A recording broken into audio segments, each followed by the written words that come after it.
don't sew this opening closed yet, because that is how we're getting our elastic in. To get the elastic in, you're going to need a couple of safety pins.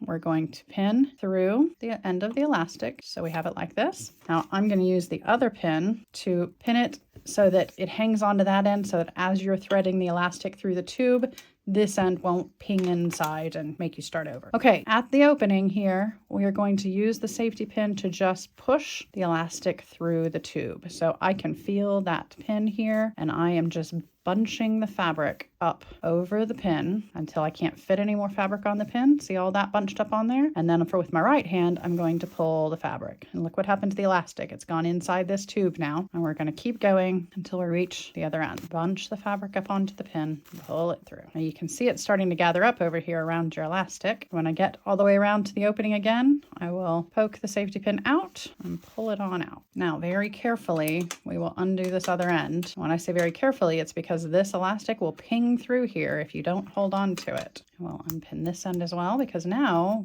we need to sew our elastic together.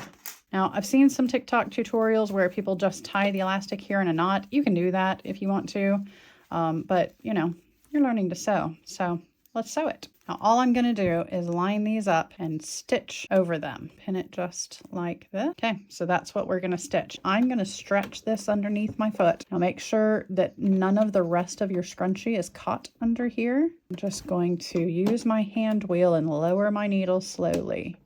And that will allow me to go ahead and move my pin out. My elastic stays in place because it's being held down by that needle. Now, I am not stretching this elastic. I am just holding it in place. And I'm going to go back and forth a few times because we want this to be nice and secure. So slowly, this does not have to be incredibly neat. This is going to be inside your scrunchie. No one will ever see it. Take your time and just go back and forth. I'm going to use my reinforced stitch function here, which just stitches a few times in the same place. If you don't have a button like that, just reverse again a little bit, just anything that you have like that to lock that in place. And that's all it needs. So we'll just cut our threads off here. Being careful not to cut our fabric or our elastic. Now look, we have a scrunchie. We just need to finish up that opening and we'll be all done.